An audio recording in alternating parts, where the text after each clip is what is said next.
Goldberg now releasing all his texts, giving us even more details after he was added to that group chat with our nation's top security officials. The Trump administration on a full-scale pushback. The president, his defense secretary, his national security advisor, and press secretary all doubling down, saying that nothing about this military attack plan in Yemen was compromised, instead attacking Goldberg himself.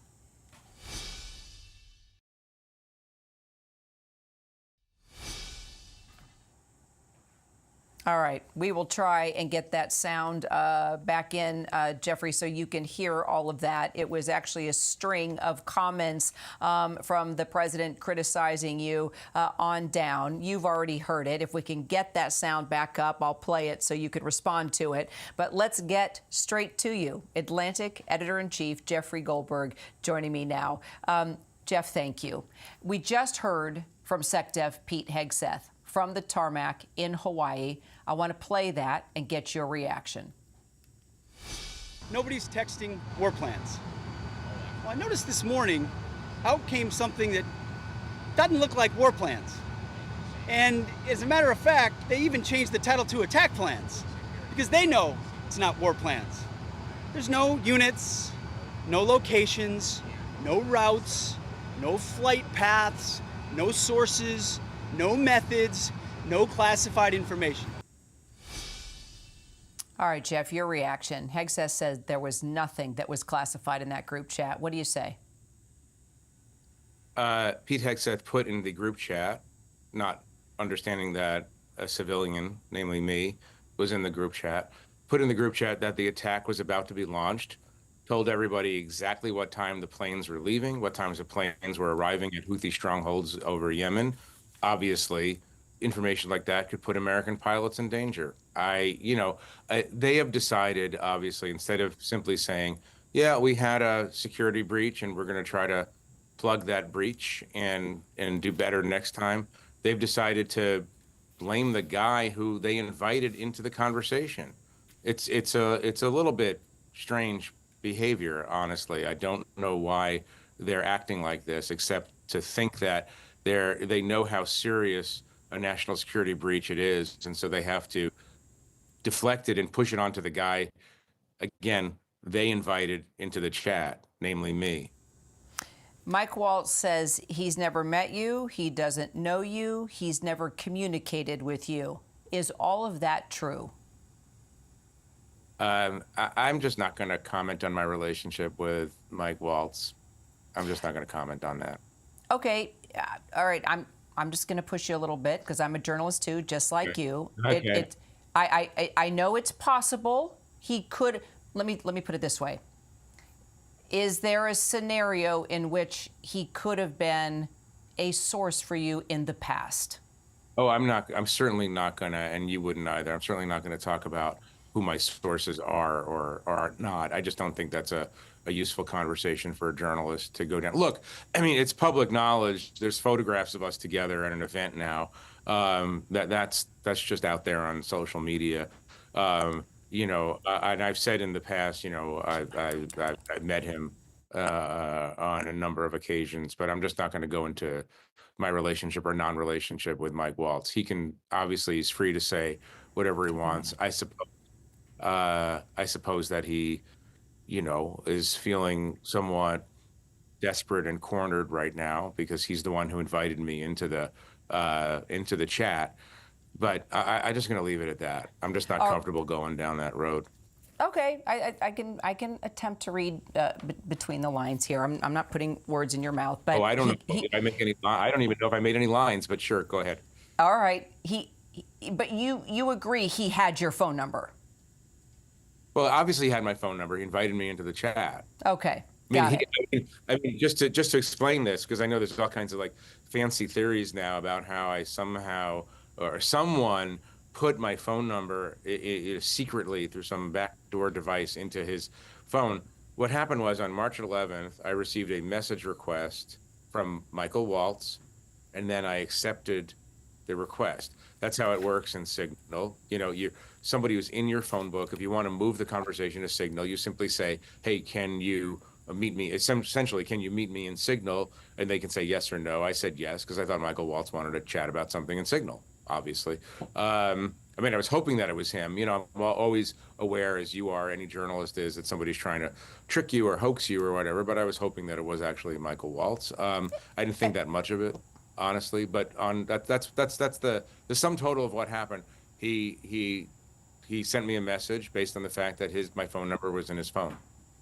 So, and yes, I mean, we've all used Signal. It's also great to talk with sources and get information. And have you ever talked with, so anyone in this group chat, had you ever been on Signal before with anyone else within this group chat? You know, even if you subpoenaed me to answer that question, I'd have a difficult time answering that question. I'm not going to talk about, like any journalist, I'm not going to talk about who I talk to, how I talk to them, when I talk to them. That just doesn't seem like a fruitful thing for a journalist to do. I gotcha. Any messages that you have not released? Well, we did redact. We did hold back a message. The CIA asked us to not publish a certain message. You know, yesterday we asked all these agencies, you know, is there anything, even though the president says there's nothing in here, is there anything you guys think, you know, could, without us even understanding why, endanger someone or something? CIA did ask us to hold back something, and so we did, because we take that seriously. All right, well, let me ask you that, because the director of the CIA said today that that person is his chief of staff and not an undercover agent. What's the story? He said that his office literally asked us not to publish that. I mean, I wish that they can get their story straight over there. I really do. The director of CIA says there's no issue there. Literally, officials in the CIA asked us not to publish a piece of information. So, you know, he really probably should talk to the people who work for him to understand what they're asking of us. Let me ask you, did anyone from the White House reach out to you before or after, both scenarios, before or after the story broke? You know, I have had conversations with folks across the administration, but I'm not going to detail those because those were not on the record conversations. Got it. Did you feel threatened in any way? Threatened? Yeah. No. Okay. No. Do you still have your phone? Go ahead. I'm sorry. No. I mean, you know, I don't appreciate. Look, I'm not the first journalist that they've called names. Obviously, you know, when their backs against the wall, they tend to call people names. But I'm not threatened. Also, that's sort of an immaterial thing for me. We just have to keep doing our jobs, no matter what people say about us. But you know, and in terms of our press freedom, I don't feel like our press freedom has been impinged in any way. Got it. And I've been there, too, in those briefings last time around with the president, where he said some not so nice things. So I know exactly what you're saying. You've got to ask the questions. You got to, you know, push through the spin many a times, of course. And, you know, I'm going to ask as many questions as I can while I have you here, Jeffrey. And I'm appreciating this. And I'm enjoying it greatly. Okay, good. Well, let's continue it. Do you still have your phone? Do you still have your phone? I have a lot of devices. Do you still have the phone that you were on Signal within this group chat with all these high-level security folks? Hey, can I do a thing that politicians always do and say? Are you going to spin? But I think the real question is, why were these guys on Signal?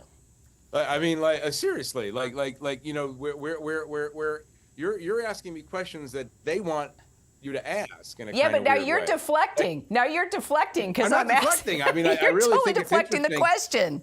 I really think that it's interesting that you have this enormous national security breach, and you're asking me about, you know, my own life and my own devices. Like, who cares? Like, the real thing is that these guys are going on Signal, that they invited the editor-in-chief of The Atlantic into their conversation, had no idea who they're talking to. So why were they on Signal? Why were they? And by the way, we're with Yemen. That's also interesting, by the way. Well, it's very interesting, and we'll get there. Why do you think they were on Signal?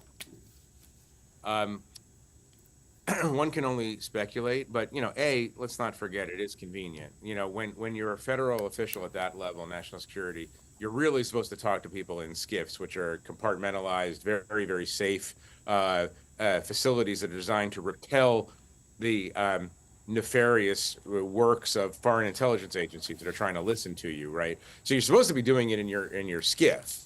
And people have them in their homes. Obviously, some of their vehicles are equipped to deal with that. But they're heading into. I mean, literally, they organized this chat because they were heading in. Mike Waltz organized a chat, as he said, because they're heading into the weekend. They knew that some kind of activity would be taking place in Yemen, right? And they were collecting weekend point of contact for everybody, right? So there's convenience. There's another explanation. Remember, in Signal, you can set your messages to disappear. These kind of conversations are supposed to be, by law, archived, right? They're supposed to be copied into an official government account, and the copies of those conversations are supposed to go to the National Archives for reasons of accountability, transparency, history, et cetera, et cetera, et cetera. So, if I wanted to have a conversation that's unofficial, or I didn't want to bother I wanted to talk frankly in a kind of way that I thought wouldn't look good down the road, you can imagine going to Signal and doing it off your phone. One of the problems is that the phones themselves are targets of foreign intelligence operations, right? I mean, the Chinese, the Russians, Iranians, others, obviously would love to know what's happening inside Pete Hegseth's phone, what's happening inside Marco Rubio's phone. And, there's all kinds of very sophisticated operations, and we know about some of these, and we don't know about others. So that's the reason that they're supposed to do things behind like a digital wall of protection, and not just be out at the supermarket, out at a restaurant, running errands. So let me follow up on that then. Then do you think they were using Signal because they didn't want the communication to be archived? I mean, you'd have to ask them. I mean, I think that's one plausible explanation. So tell me I'm wrong. They have your phone. Just tell me I'm wrong. No, you're wrong. They do not have your phone. They don't have your phone. Wrong. Yeah. Okay. So you still have your phone. By the way, I think you know that. I would think you would know that, because can you No, I imagine? don't, because everybody's telling a different story. Everyone's telling a different story. Think about what press freedom means in America. Can you imagine a situation in which I didn't have my phone? I'm just going to leave it there. I mean, that would be pretty serious stuff. All right. I think you'd know about it. The reason you know about it is because all over TV saying, "Oh my God, look what happened." All right. No, really, think about it. I'm thinking about it. I mean, there's lines that should not be crossed in America. But don't you think lines were crossed here? I mean, if indeed classified information was being exchanged on Signal, and a journalist was invited to that conversation, and now everybody's telling us. I mean, the president says that you hacked this conversation. I barely know how to take a screenshot. Believe me, I didn't hack into anybody's phone. I mean, you have to listen. Mike Waltz invited me to Signal, and then he added me to a group. I don't know how to say it more simply than that. My phone number was obviously in his phone. That's how I got invited. That's all I got. I mean, that's all I got for you. I mean, I wish this was like a Le Carré thriller or something. It'd be more exciting. But like he sent me a message request, and I answered. So let me ask you this. Why did you change from war plans to attack plans? The administration is seizing on that. I mean, the semantic games are ridiculous. I would say that the term war plan more generally refers to a strategic level discussion, whereas attack plan is more tactical, about times and weapons used, and specific targets, in this case, this Houthi terrorist that they were trying to kill, and I think they did kill. And so attack seemed like a more accurate word to describe it. However, again, it's just all nonsense. It's nonsense. They're throwing up all these smoke screens to avoid being questioned about why they were so reckless as to have sensitive conversations like this in Signal, and why they invited a journalist and didn't even know that the journalist was there. I mean, war plan, attack plan. I mean, it's just not nonsense talk. But attack is actually a more accurate term for what they were doing.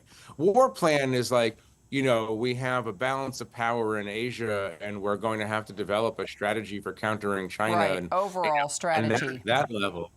Sure. At a level versus of strategy. specifics. This conversation in Signal became very operational and tactical. It went from, should we do this, and when should we do it, and who's going to pay for it if we do it, to this is what we're doing. Saying it's on. Right. Yeah, okay, Jeffrey. We're on. The weather's good. Yeah. Journalist to journalist. Am I missing anything here? What am I missing here? What am I missing? Am I missing anything? Is there a question that you've not been asked? Huh. No, I think I've been asked all the questions. The serious question is, what's interesting, and this goes to sort of leadership question. It's like, people make mistakes all the time. They're usually not as serious as this one, but people make mistakes all the time, especially in government. And when you make a mistake and you're called out for making the mistake, you should simply say, "Yep, we made a doozy. We shouldn't have done that. And now we're going to do the following things to make sure that we don't do it again." And then you would have a one-day story or a two-day story. For whatever reason, they've decided that they can't say that they put hypersensitive information into a unauthorized messaging app and then invited the editor-in-chief of The Atlantic to listen in on their conversation. They can't admit that, and so they have to turn it into a conversation about semantics. Well, and if we look at history, a cover-up never turns out good at the end, right, Jeffrey? That's what we learned. I mean, originally, I think that expression was from Watergate. It's not the crime, it's the cover-up. And it's like, they're just extending out this story. And obviously, I'm going to respond. We're going to respond if they say things that are untrue. And so that's what we're doing. And I thought, at the end of the day, I thought, okay, let's let the people decide. Read these messages, read the plain English, and decide if you think it's appropriate that the Secretary of Defense and the National Security Advisor to the President of the United States should be saying these things on a commercial, privately run messaging app that they're not allowed to use. And then make your decision. It's fine. Like, if you think it's fine, then you should go do it. But that's the purpose of journalism in a free country. I'm expecting a follow-up story. Am I right? From what I'm sensing, there's something coming. I've got a lot of meetings to go to. I don't know if look, here's the thing. It's all out there. The chat is out there. People can make up their minds. I don't know what's going to happen. I wish they would stop behaving in an immature fashion and just deal with the actual issues at hand. But a lot of us in our profession have spent 8 or 9 years hoping that they would respond in mature ways, in serious ways to substantive issues, and often they don't. And so here we are still talking about it 48 hours later. I think the facts are out there, and at some point things are going to come to an even bigger head. Jeffrey Goldberg, editor-in-chief of The Atlantic. This is the beauty of streaming. We really actually had a chance to have a good conversation. I had a good time, except for a bunch of your. I had a good time. A bunch of my what? A bunch of your questions, but it's fine. This is democracy. That's right. This is freedom and democracy in action. You ask me questions, I avoid them. Then you try again, and then sometimes I answer them. It's great. I love it. Fantastic. Oh, thank you, Jeffrey. Thanks.